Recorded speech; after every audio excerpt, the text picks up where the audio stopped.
여러분 안녕하십니까? 박상규입니다. OECD 국가들 가운데 가장 높은 자살률을 낮추기 위해 정부가 정신질환을 주요 국정 어젠더로 삼아서 무료 심리 상담과 24시간 출동 체제를 확대해서 갖추기로 했습니다. 윤석열 대통령이 이재용 회장 등 대기업 총수들과 함께 부산의 깡통시장을 찾았습니다. 엑스포 재도전 의지와 미래 부산을 위한 청사진도 제시했습니다. K김밥이 세계 시장을 휩쓸고 있습니다. 냉동김밥의 미국 수출액이 역대 최대 실적을 기록했고 한국산 김의 수출액만 1조 300억 원을 넘길 것이란 전망입니다. 정호김 전 국회의원, 최양호 기업정책연구원장과 함께 얘기 나누겠습니다. 어서 오세요. 네, 안녕하십니까? 네. 먼저 윤 대통령이 국민들의 정신건강 개선을 주요 국정과제로 꼽았다는 소식입니다.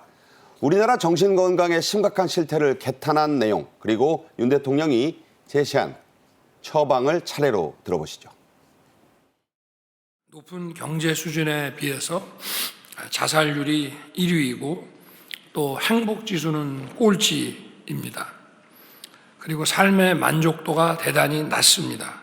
이제 국민의 정신건강을 위해 국가가 적극 나서야 할 때라고 생각합니다. 정신건강 문제를 개인이 알아서 할 문제가 아니라 이것을 중요한 국가 아젠다로 삼고 적극 해결책을 강구를 해야 되겠습니다. 윤 대통령은 앞으로 10년 안에 자살률을 적어도 지금의 절반으로 낮추겠다고 밝혔습니다. 자, 우리나라 어쩌다가 이렇게까지 됐을까요? 이제 여기 정신건강이라는 단어가 이제 역사상으로 등장하는 건 산업혁명 뒤거든요. 근데 우리나라야말로 압축된 이 경제 성장을 하다 보니까 이것을 느끼지 못하고 오는 과정에서 지금 이것이 한꺼번에 폭발적으로 나오고 있는데요. 보시면 아시겠지만 지금 10만 명당 23.6명이 자살을 지금 극단적인 선택을 하는 부분들이 있는데요. OECD 그럼 평균은 몇 명이냐? 11.1명이거든요. 그래서 2배가 넘네요. 예, 2배가 지금 넘는 상황이고요. 이런 것들이 그러면은 자살할 때는 항상 동기가 있지 않습니까? 근데 굉장히 놀라운 숫자는 지금 40% 정도가 정신적인 문제로 네. 자살을 선택하는, 그다음에 이제 경제가 24% 정도 되기 때문에 이거에 대해서는 분명히 어떠한 조치를 취해서 가야 되는데, 더 우리가 충격적인 거는 10대의 자살 증가율이 지금 10%가 넘었습니다. 네. 20대에는 지금 9%대의 증가율을 가고 있고요. 70대도 지금 한 8% 정도의 증가율을 가고 있기 때문에 이것은 지금 빠른 교육과 이 제도화되는 그런 예방책을 가지지 않으면 굉장히 국가적으로 굉장히 손해와 그리고 굉장한 재앙으로 연결될 수 있는 부분들이 있다고 보여집니다. 그러니까 지난 6년간 정신질환자가 72%가 늘었고 우울증 환자가 100만 명을 넘었다. 이게 또 심각해요. 그렇습니다. 이게 우울증이라는 부분들이 사실 이 가장 정신질환의 초기 증세거든요. 그래서 뭐 불안장애라든가 그다음에 수면장애, 스트레스, 뭐 이런 부분들이 오는데 여러 형태로 옵니다. 그래서 이러한 부분들을 우리가 지금 빠르게 선제적으로 막지 않으면 진짜로 어떠한 상태가 지금 일어날지 모르고, 특히 우리의 인구가 지금 줄고 있는 부분들에서는 최소한의 지금 방어책이 필요하다고 보여집니다. 네. 뭐 관악구에서도 그랬고요. 서현역에서도 그랬고, 이 묻지마 범죄가 일어나는 것도 이런 기저의 원인이 크다고 하는 분석입니다. 자, 더 큰 문제가 있어요. 자신이 정신질환을 앓고 있는지조차 모른다. 그래서 대부분이 아예 치료 자체를 받지 않고 있다는 거 아닙니까? 그렇습니다. 예컨대 지금 언급하신 그러한 중범죄자들 중에서 자신이 심리적으로 또 정신적으로 굉장히 문제가 있다고 생각해서 그 치료를 받은 그 경험이 있다는 이야기를 들어본 바가 없습니다. 네. 우리나라가 사회 분위기상 그런 어떤 심리 치료를 받는다라든지 아니면 병원에 가서 이렇게 상담을 하는 자체에 대해서 터부시되는 문화가 상당히 오랫동안 깔려 있고요. 그러다 보니까는 또 전국적으로 정신질환자를 수용할 만한 시설이 그렇게 많지 않고요. 거의 없대요. 그런데다가 이 조현병이라든지 망상장애 이런 사람들 중에 대다수는 지역사회에서 소외되어 있는데 이런 사람들의 경우에 계속해서 약물 치료를 한다든지 심리 치료를 하면은 나름대로 완전히 완치는 안 되더라도 그 상태에서 점진적으로 줄어들거나 아니면 그 상태를 유지할 수가 있는데 이걸 방치해 두다가 결과적으로는 남에게 피해를 준다든지 네. 아니면은 극단적인 그러한 그 범죄 행위에 연루되는 경우가 상당히 많고요. 지금 우리가 정신질환만 가지고 이야기할 것이 아니라 이것이 애초에 원인은 경제적 스트레스라든지 다양한 스트레스 내지는 상대적 박탈감에서 오는데요. 또 지금 그 정신질환하고 일반화시킬 수는 없지만 우리나라에 지금 마약 환자들이 늘어난다는 네. 거 아닙니까?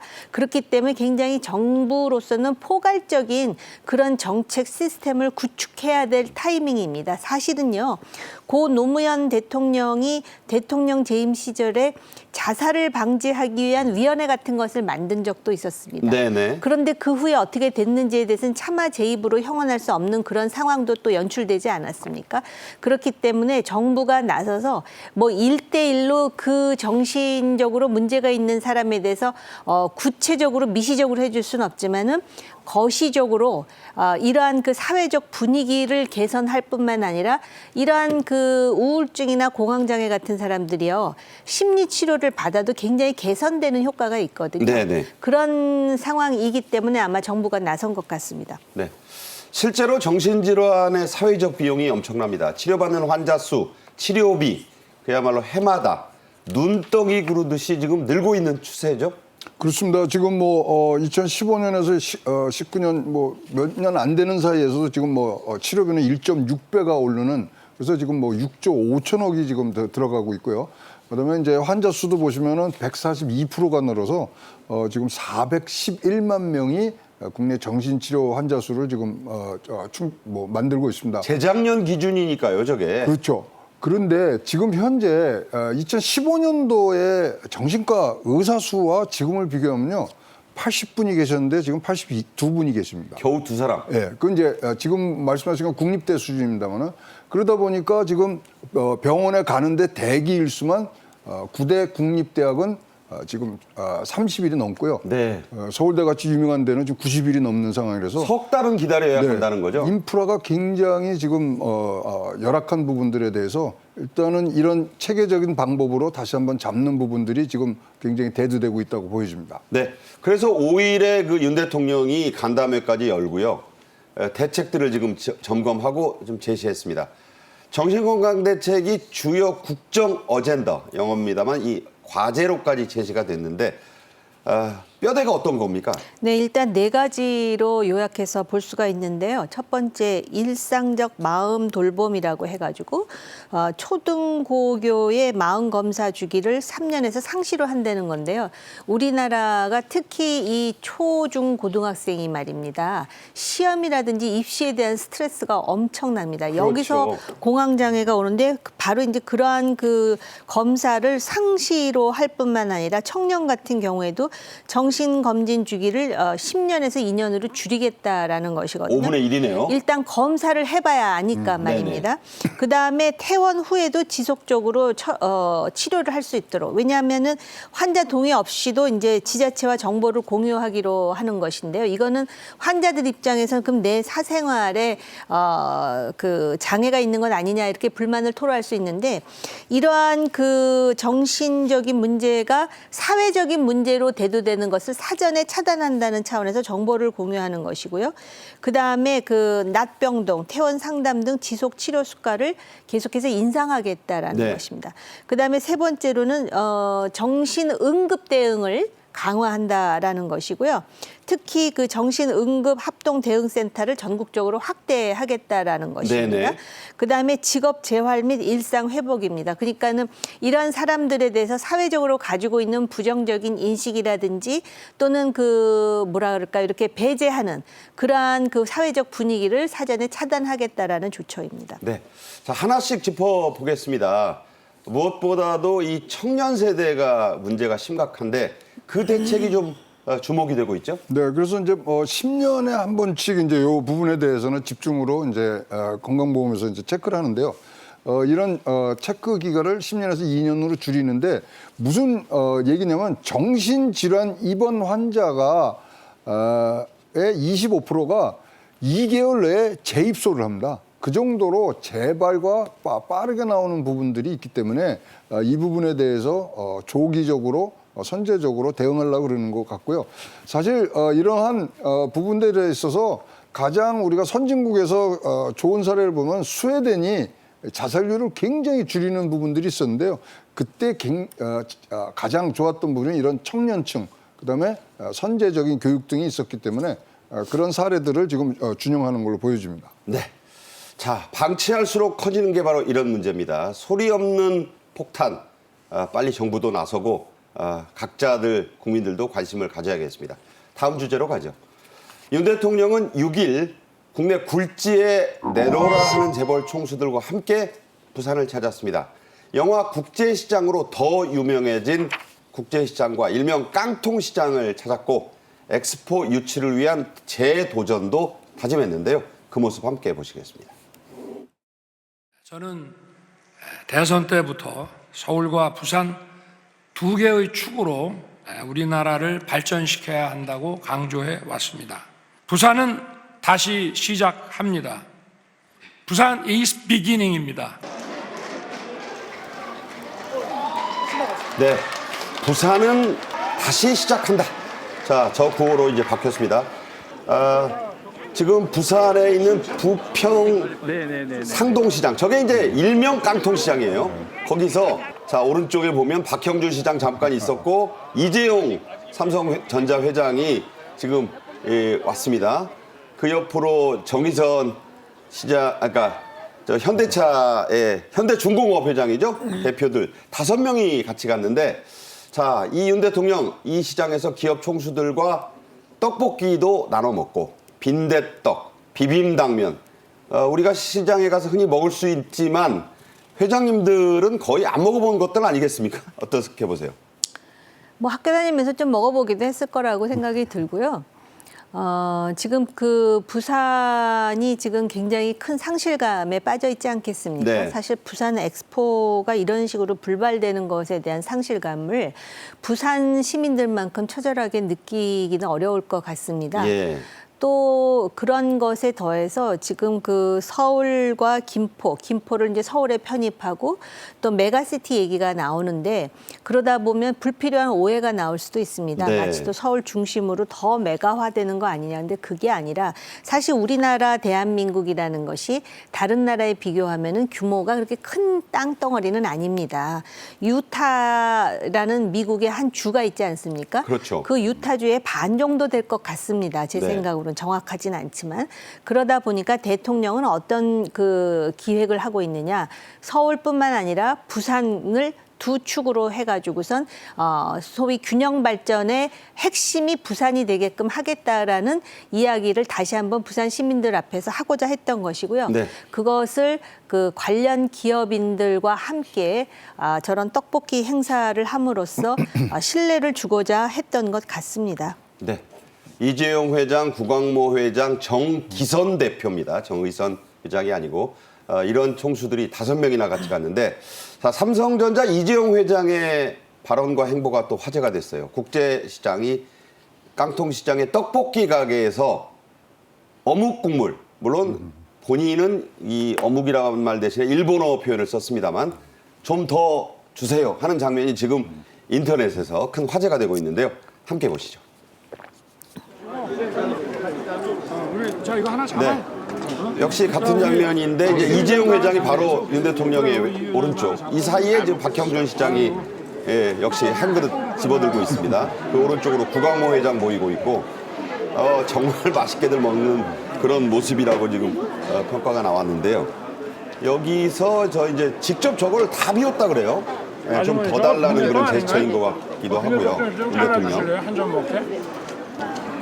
네, 좀 잘라달라 이런 말까지 지금 나오고 있습니다.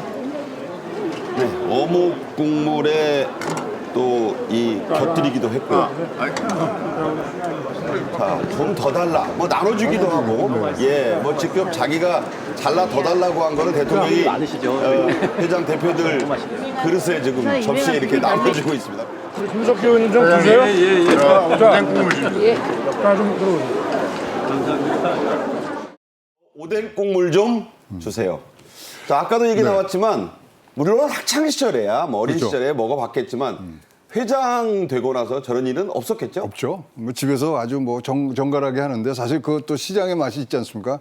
근데 저쪽을 보면서 지금 저런 장면들을 보면서 저게 무슨 연출했다는 것보다는 지금 뭐 굉장히 오랜 기간 동안 원팀 코리아로서 세계를 휘달면서 갔는데 그 뒤풀이 장소에서 서로 우리 이제 식구 같은 음식을 나눠 먹는 식구였다. 또 다시 한번 우리 해보자 하는 그런 의미들을 가지면서 이렇게 하나의 팀워크를 또 팀 간의 끈끈한 정을 나누는 부분들은 굉장히 좋아 보이고요. 어쨌든 간에 뭐 글로벌 부산이 다시 한번 비약할 수 있는 2035년도에 우리 엑스포를 다시 한번 기대하는 그런 모습들이 지금 연출되고 있다고 보여집니다. 저게 이제 그 매운 떡볶이 먹고 네. 어묵 국물 좀, 오뎅 국물 좀 아유. 더 달라고 해서 먹고 그 다음 말이 또 화제가 됐어요. 아, 좋다. 뜨끈하겠죠? 네. 자, 윤 대통령은 이후에 청년 사장님이 운영하는 제과점에도 들렀습니다. 직원들 즉석에서 격려했고 방문글을 남겼는데 이게 또 화제가 됐어요. 네.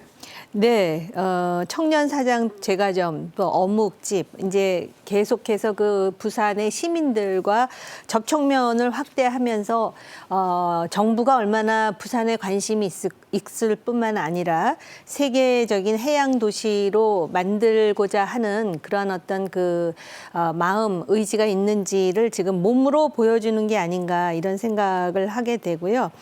특히 제과점에 들러갖고 사인을 하면서 세상에서 가장 멋진 것은 젊음의 도전과 용기입니다. 적극 지지합니다라는 문구를 남겼고요. 그다음에 어묵집에 가서는 부산에서 일을 할 때 부산 어묵을 많이 먹었다 이런 네. 이야기도 했다고 합니다. 그러면서 대통령이 부산을 세계적인 도시로 발전시키겠습니다. 그러면서 엑스포 전시장 들어올 자리에 더 많은 그 외국 투자 기업들을 유치해가지고 청년들에게 많은 일자리를 만들겠다, 좋은 기회를 만들겠다라고 약속을 했다고 하거든요. 지금 이 부분에 대해서도 대통령이 얼마나 엄중하게 생각하는지를 보여주는 대목이라고 하겠습니다. 네. 자, 이에 앞서 열린 부산의 경제인 간담회에서 재벌 총수들도 부산 발전에 대한 파격적인 지원을 저마다 약속을 했습니다. 여기서 나온 이재용 삼성전자 회장의 말이 파격적이었죠? 네, 지금 이제 사실 대통령께서 하나의 정책의 큰 축이 하나가 지금 지역 균형 발전이지 않겠습니까? 근데 이제 이재용 회장이 어느 세계도 넘볼 수 없는 그런 글로벌 허브 도시로 부산을 만들자. 이거는 뭐 부산을 다시 한번 일으키는 제2의 우리 한국의 큰 도시로서 진짜 비상하는 해양 특별시를 만들려는 윤석열의 대통령의 공약과 한 맥을 같이 하면서 부산 시민들이 지금 굉장히 마음이 아프실 텐데 이것에 우리가 꼭 꺾이지 않고 2035년 말씀드린 대로 진짜 해양 특별시가 되는 그런 계기를 만들려는 그런 아주 좋은 얘기를 하신 것 같습니다. 네. 보통 엑스포 도전이라는 게요. 2번 하는 데는 뭐 숱하고 3번까지도 한다니까 이번에 안 됐다고 낙담할 일은 아닙니다.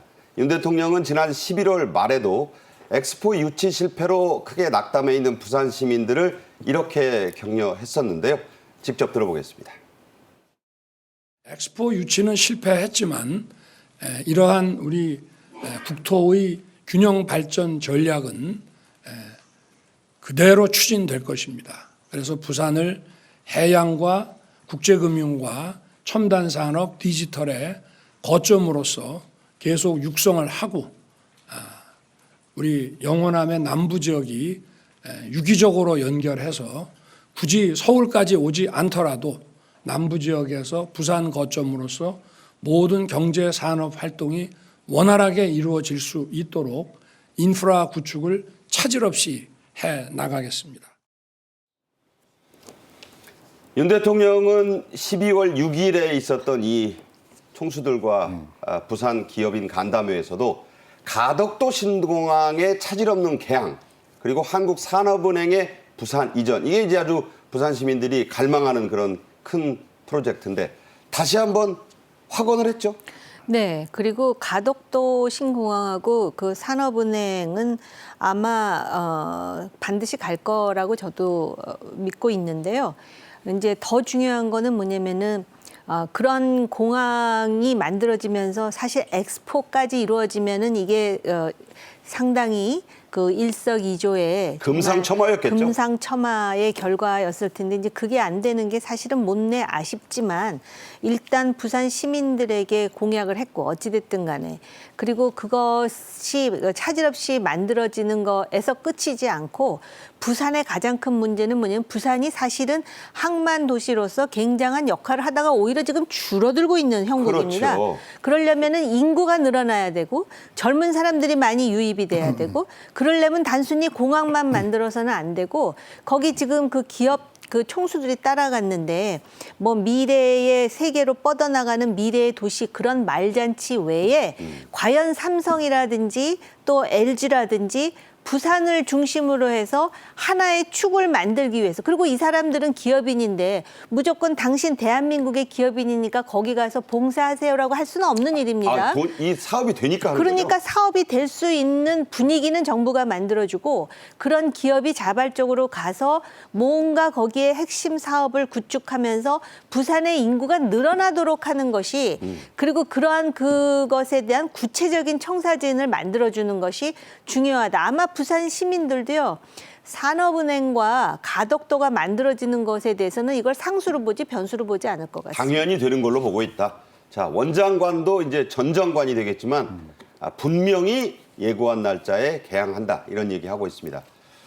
한편 이날 이재용 삼성전자 회장 사진 한 장이 온라인 커뮤니티에 올라와서 또 화제가 됐는데 자, 이재용 회장은 할아버지인 이병철 전 삼성 창업주가 부산에서 처음 공장을 했다는 발언으로 부산과 애착을 드러낸 바 있어요. 자, 저 사진 설명 좀 해주세요. 뭘 좀 쉿하는 거죠? 네, 시타라는 게 이제 옆에 있던 이제 그 시민께서 잘생겼다 이렇게 이제 칭찬을 해주니까 거기에 이제 지금 맞대응하는 익살스러운 사진이 좀 나 올라왔는데 잘생긴 거 말하지 네. 마세요. 네.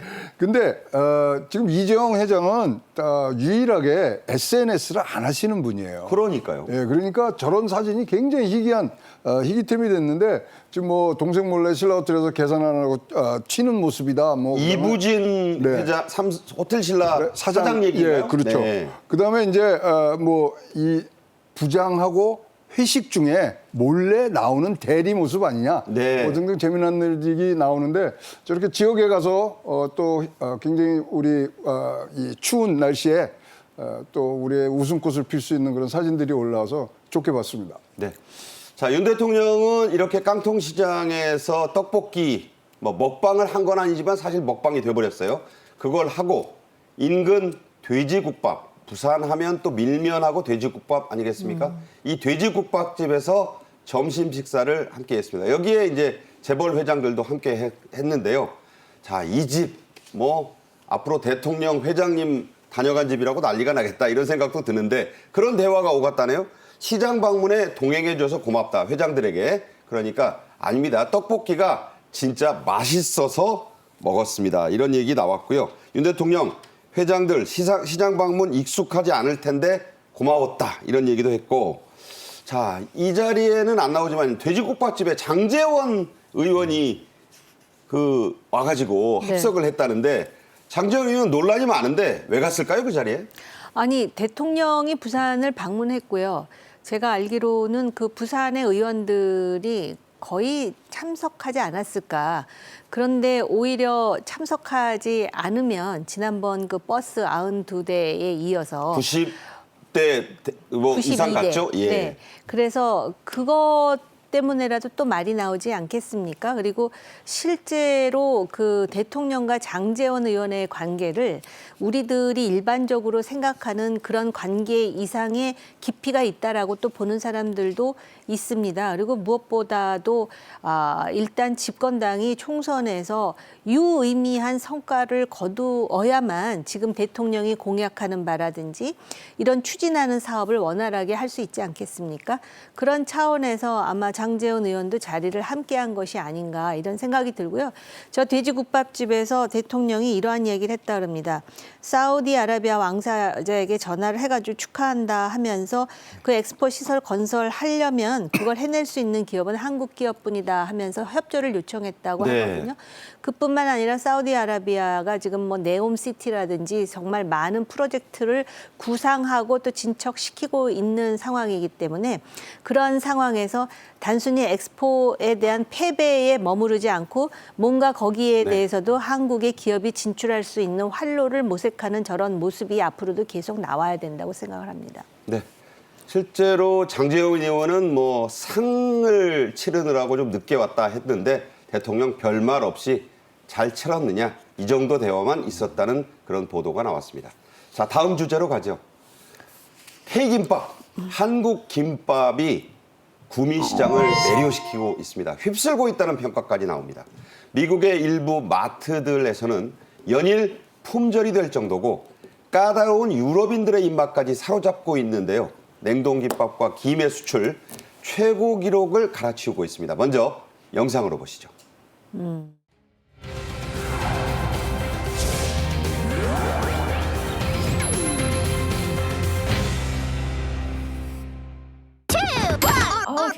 I just ate Korean kimbap and uploaded it onto TikTok.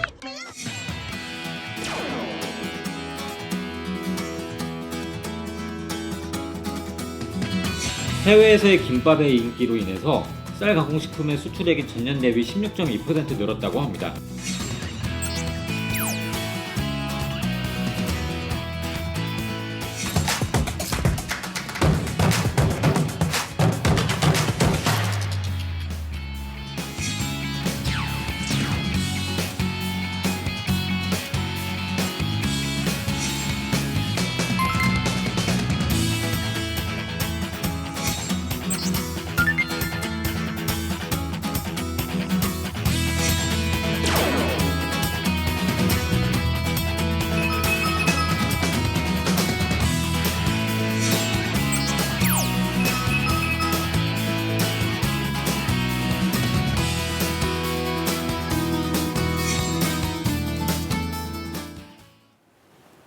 앞서 떡볶이 얘기 나왔을 때 떡볶이 하면 어묵 국물인데 또 김밥 하면 생각나는 게 라면인데 이 조합을 외국인들도 알아챈 것 같아요. 네.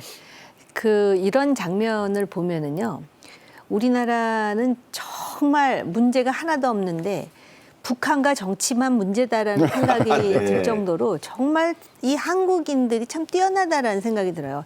사실 이제 저도 그 김밥을 집에서 만들어 먹기도 하고 그러는데 저걸 냉동으로 해가지고 냉동 상태에서 녹여도 맛이 변하지 않도록 그러면서 또 먹는 것을 최근에 어떤 SNS라든지 여러 가지 방법을 채널을 활용해가지고 또 홍보하고 네. 그럼으로써 많은 외국인들에게 어필하고 또 이제 가뜩이나 우리 K-팝이라든지 K 문화가 알려져 있기 때문에 K-푸드에 대한 관심도 굉장히 높은데요. 그런 상황에서 이제 김밥에는 역시 라면 국물이라는 것까지도 지금 외국인들이 알게 됐다라는 거 아닙니까? 네. 사실 일본 스시도 있는데 우리나라 김밥이 저렇게 세계적으로 많은 사람들의 사랑을 받는다는 게 자랑스러우면서도 그 창의성에 저도 또 한 번 놀라게 됩니다. 네. 자, 농식품부까지 나섰습니다. 수출용 K김밥, 이 냉동김밥을 외국인들 잘 모르잖아요. 어떻게 포장을 뜯고 조리해서 맛있게 먹어야 할지 영상까지 만들어 올렸습니다. 직접 보겠습니다. 먹는 방법은 아주 간단한데요. 해동할 필요 없이 봉지를 조금 찢어진 상태로 전자레인지에서 약 3분간 돌리기만 하면 끝이 납니다. 모양은 저희가 흔히 알고 있는 김밥이랑 똑같이 생겼고요. 이게 냉동이다 보니까 그냥 전자레인지에 간단하게 데펴 먹을 수 있다라는 장점이 가장 큰 매력으로 다가오는 것 같아요. 제가 한번 먹어보도록 하겠습니다. 제가 구매한 거는 땡초 비건 김밥이었는데 생각보다 많이 매워요. 그래서 더 맛있는 것 같아요. 네, 여러분 방송 보시는지 모르겠지만 톱스타 조인성 씨, 한효주 씨, 차태현 씨가 출연한 한 해외 출장 먹방 예능이 있어요. 이 미국의 한 한인마트에서 터진 K김밥의 인기, 대단한 인기몰이를 하고 있어요. 지금. 그렇습니다. 뭐 만드는 뭐 그 줄 서갖고 만드는 순간순간마다 다 나가고요. 가격이 2불에 책정이 돼 있더라고요. $2? 예, 2달러인데 이런 완전 식품을 2달러에 한 끼 식사가 되는 건 미국에서 물도 2달러를 더 내야 되는 상황인데 그것까지도 지금 하는데요. 지금 거기에 붙어서 이제 로컬 그 신문 기자들이 이제 분석을 했어요. 김밥이 왜 인기 있냐? 1번 휴대성이 너무나 좋다는 거예요. 그다음에 글로컬화할 수 있는 그런 음식이 미국에 갔다. 미국에서 많이 생산되는 재료를 넣어서 하면은 이것이 김밥이 또 현지화가 된다. 그러니까 김밥 속을 미국 재료로 하는 건 그렇습니다. 된다는 거죠? 거기 다음에 유일하게 자기가 먹는 재료를 다 보면서 먹을 수 있는 음식이다. 다 그 안에 뭐가 들어있는지 다 보이잖아요. 보는 재미를 느낀다? 네, 그렇습니다. 그 다음에 마지막에 뭐냐면 잔밥이 안 납니다. 아, 잔밥. 친환경적으로 그릇 씻을 필요도 없다. 자, 김밥의 묘미는 저 꼬다리 먹는 거거든요. 맞습니다. 네. 그래서 그러한 인기들을 지금 누리고 있고요. 이런 부분들이 이제 사실 김밥이 맛있는 것보다 우리 문화하고 지금 굉장히 연결이 많이 돼서 확장세를 보이고 있다고 보여집니다. 또 다른 예능이 있습니다. 스페인 현지에서 촬영된 요리사업가 백종원 씨의 이 예능 프로그램인데 백사장이 뭐 나선다 이런 식의 프로예요. K김밥의 인기가 소개됐는데 여기서는 소녀시대 출신의 유리 씨가 직접 김밥을 말더군요. 그러니까요. 탑스타가 말아주면 진짜 뭐 맛없는 김밥도 맛있을 것 같고요. 스페인 사람들은 모르죠. 모르죠. 모르는데 그래도 뭐 다들 이제 와서 나 거기서 밥 먹었어 그러면 사실 동네에 이제 셀럽이 되는 부분들도 있고요. 그런데 이제 여기 가서 우리가 중요하게 캐치해야 될 게 김밥 굉장히 맛있고 좋은 완전 식품입니다. 근데 지금 우리가 하는 것들은 여기에 스토리들을 계속 얹히잖아요. 네. 여기 뭐 그다음에 또 우리 K 드라마라든가 K 뭐 밥 이런 데에 있어서의 어떤 연예인들이 보여주는 그런 김밥 사랑 이야기.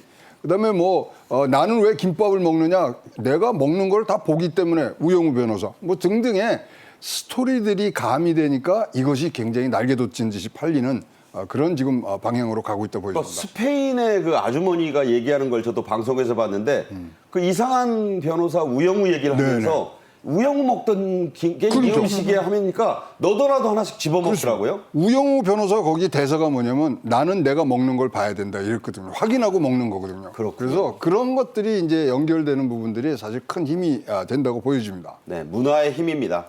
자, 막기라는 게 있죠. 김초밥을 이게 원통 모양으로 말아서 일식에서도 유명한 이른바 김초밥인데 그 일본, 본고장 일본에서도 K김밥을 찾는 사람들이 많다고 그래요. 네, 참 의외의 일이었습니다. 사실은 우리는 그 과거에 뭐 막기라든지 일본식 초밥을 굉장히 즐겼고 또 미국에서도 캘리포니아 롤이라 그래갖고 일본 초밥을 응용한 그 롤이 또 유행이었는데 그렇죠. 지금 이거를 김밥이 확 휩쓸고 있는 상황이고 심지어는 일본에서도 초밥보다 김밥을 찾을 뿐만 아니라 긴파라고 한다죠? 김파라고 네. 해가지고선 아예 그 고유명사화 됐다라는 것입니다. 출시가 되자마자 지금 선풍적인 인기를 끌고 있을 뿐만 아니라 이 냉동 김밥이 전국에서 품절 사태를 일으킬 정도로 인기라 그럽니다. 그래서 비비고를 중심으로 해서 냉동 김밥이 굉장히 많이 진출해 있고 또 그것이 오히려 역으로 우리나라에 들어오기도 하고 네. 지금 그럴 정도의 그런 어떤 그 신드롬 같은 상황을 지금 만들고 있습니다. 네. 자, 일본식 김초밥과 구분하기 위해서 이건 한국식이다. 깡꼬꾸식 긴파다. 이렇게까지 붙여놓는다고 합니다. 한국산 냉동김밥이 이렇게 해외에서 큰 인기를 끌자 우리나라 사람들이 아니 도대체 우리가 아는 그 김밥이야 뭐야 해서 이걸 역수입해와서 파는 일까지 생기고 있다죠? 우리 먹어봐야죠. 저거는 확인을 해야 되니까 지금 이제 화면에 나오는 유부 우엉 같은 경우에는 급속 냉동을 한 다음에 레인지에서 전자레인지에서 한 2분여 동 하면은 막 제조한 김밥의 맛이 나는 부분들이 있기 때문에 네. 우리 이제 확인을 해야 됩니다. 근데 이제 항상 우리가 이제 보면 여러분들은 이제 일식집 가면 이제 스시와 이 김밥을 비교하잖아요. 그렇죠. 스시는 셰프가 만들잖아요. 아하. 근데 우리 김밥은 이모들이 만들잖아요. 네. 우리 이모들이 훨씬 손솜씨가 더 좋다고 보여줍니다. 그 미국인들이나 외국인들이 한국말로 배우면서 놀라는 게 엄마의 친형제가 이모인데 한국 사람들은 가는 데마다 여자가 다 이모가 있죠. 이모님이 이모님 한다고 그런 얘기 들은 기억이 나요.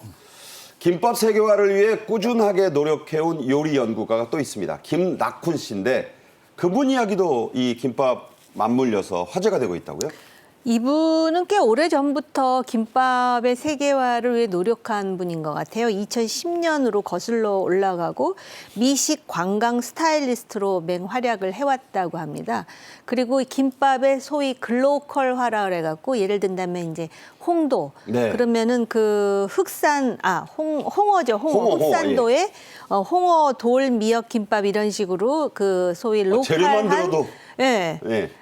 그런 김밥을 만들어서 그 홍보해 왔고요. 그래서 대한민국 김밥 포럼의 상임 의장이라고 그리고 김밥의 영어 표기도 이제 통일해가지고 GIMBAP가 아니라 KIM BOP 그러니까 사실 김밥 이렇게 되나요? 저 앞에는 외국인들이 쥔밥으로 읽는 사람들이 있어요. 그러니까 김밥이 네. K가 더 맞다는 얘기죠. 네.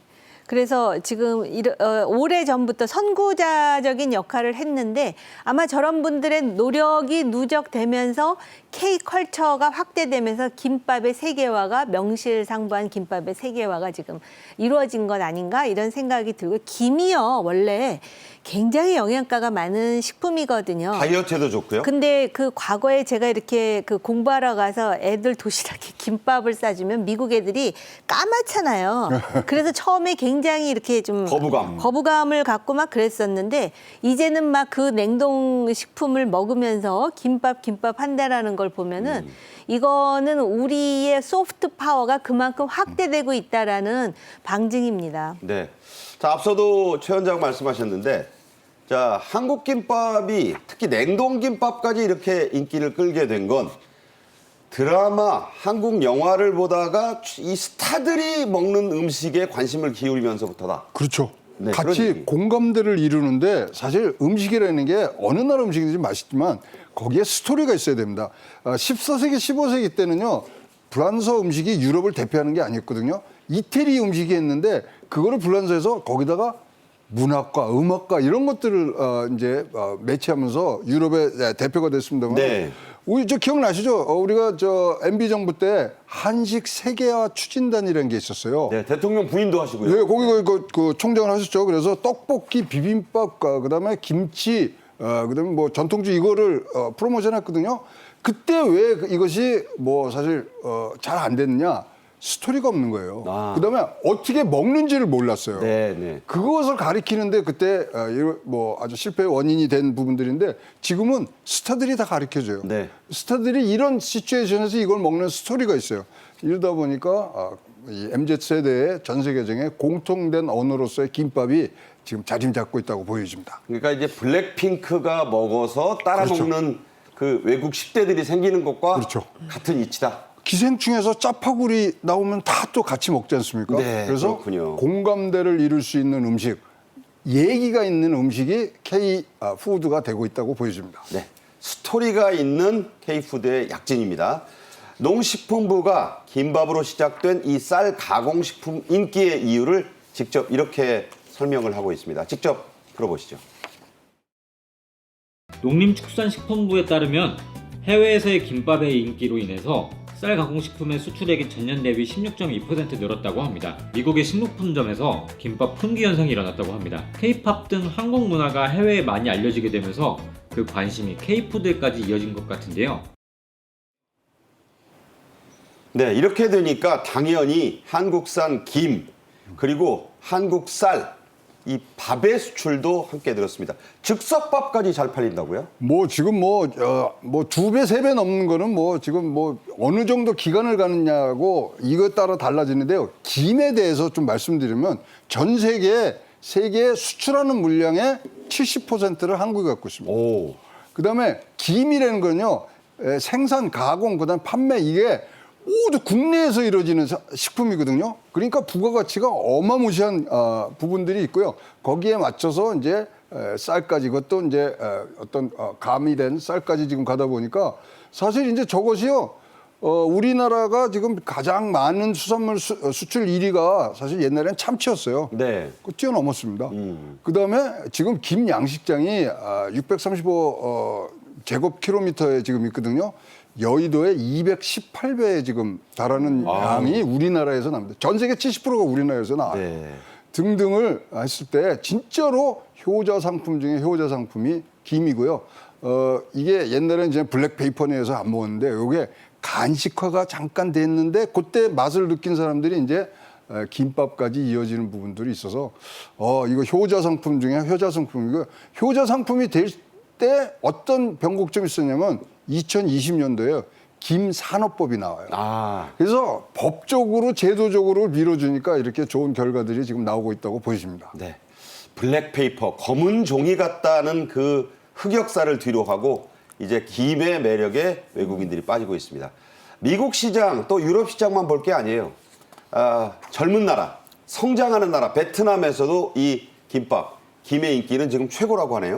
베트남 같은 경우도 지금 김 수출액 기준으로 보면 6위에 달하는 나라입니다. 네. 그러니까 엄청나게 김을 수입할 뿐만 아니라 다양한 조미 김을 먹는 나라예요. 그러니까 일본의 경우는 그 스시, 그래서 김이 좀 두툼하다고 치면 우리나라는 이제 그 조미 김들을 이렇게 먹기 좋게 짭조름하고 해가지고서 아주 얇죠. 근데 그게 베트남에 특히 많이 수출이 된다고 하더라고요. 그래서 김 자반도 그렇고 이게 아마 베트남 사람들의 입맛에 꽤 맞는 것 아닌가 이런 생각이 들고요.